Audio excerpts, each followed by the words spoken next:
Hello, my name is AJ. I'm your HYPOXiX coach for today, and we have level 3.1 standing split. Level 3 is exciting because we start to add more dynamic movement in the legs. Start with the yellow band around the pelvis. Just like level 1 and level 2, if you're working with a HYPOXiX coach and they have suggested some other resistance for you based on your assessment, you of course want to follow that because that's, there to optimize your program. Otherwise, perfect starting place, so let's begin. We're going to have our right foot forward. Let's be on the same side together so that I can cue you through specifically. It's a 4-foot stride length here, okay? Hinge forward to begin and put your hand on your low back. Make sure when you're hinging forward, there's no movement in the low back. Now, we're interlacing our fingers, non-dominant grip on top first. We're pulling them apart hard. So if the hands were slippery, they'd pull apart like that. Then we're bringing the arms as high as they can go without popping the ribs. Very similar to level 2 if you've performed the level 2. Now, here's what the movement looks like. We're bending when we're in the hinge position, and then we're bending when we're in the upright position. Here, and here, notice there's a subtle change in that torso. Now, we always want to imagine 80% of the body weight is on the front foot. That's going to minimize tension or discomfort in the back knee because we're mostly strengthening this front leg. And here's where the next cues come in. So here.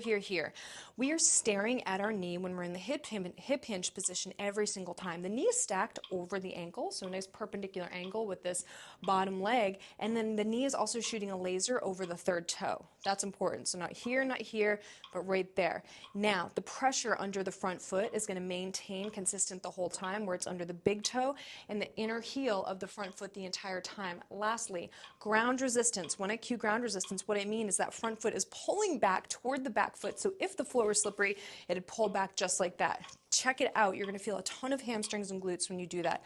Third toe, big toe, heel. Pull it back. Whew, hamstrings. Now, put the pressure on the third toe of the back foot. That's important here. Additionally, we're going to make sure that the ab ribbon stays parallel to the ground, so don't sink in your hip like this. You want to keep the pelvis nice and level as we go down and up. Now, that back knee can get as close to the ground as you would like it as long as the hip, that left hip doesn't dip. In fact, put your hands on your pelvis. Can you keep your pelvis level as you perform your split squat? And so that's it. That's the movement. So interlace the fingers, bring them up. Ground resistance, pull that foot back. Knee, third toe, knee stacked over ankle. Big toe, inner heel, front foot, third toe, back heel, you're pulling back. We're loosening our ab ribbon on the engaged exhale. We're moving through that whole movement, and we're pausing only when we get to the engaged inhale. I know it's a lot if it's your first time, so I want you to focus on staying connected to your breath and staying connected to your ab ribbon. We have 4 breath cycles. After that, when you become more comfortable, you can add 1 layer every single time you perform the exercise. Hinge, pull the hands, ground resistance, third toe, back foot. Here we go from our zip up, posture, prep, inhale. Hiss, 2, 3, 4, 5, inhale 1, inhale 2, and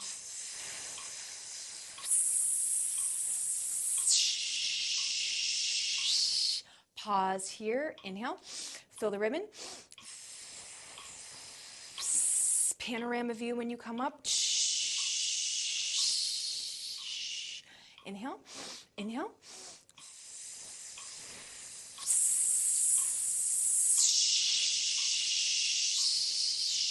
Pause, inhale. 1 more. Stare at the knee.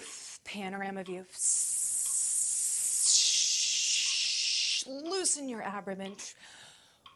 Amazing core exercise. Now, something I forgot to mention right at the beginning that you will add on as you continue to practice this exercise is we're staring at the knee when we're in the hinge position, but every single time you come up, I want you to find your panoramic view. Find 2 points in the room. One is on the right, one is on the left, and you're finding those points every single time you come to the upright position. That's important for challenging the muscles of the eyeballs, our cognition, our nervous system. We're challenging it at a variety of levels when we shift our visual field. And also just the shape of our eyeballs changes. It's amazing. And we stare so often at a fixed point and don't vary our gaze very much. And so by incorporating this gaze specificity into your functional movements, it's going to provide you just a world of benefits. It's so exciting. Okay, you've already rested now that I've blabbed, 15 to 30 seconds. So rewind the video 60 seconds so you can perform it on the other side, or you can try it on your own. Usually for level 1, I recommend doing it in tandem with me, but you can always try it on your own. Just put a metronome on your phone at 60 beats per minute to practice, or just get a regular old school metronome to stay at that 60 beats per minute, inhaling for 2 seconds, tightening your ab ribbon, and exhaling for 8 seconds, loosening your ab ribbon around your waist.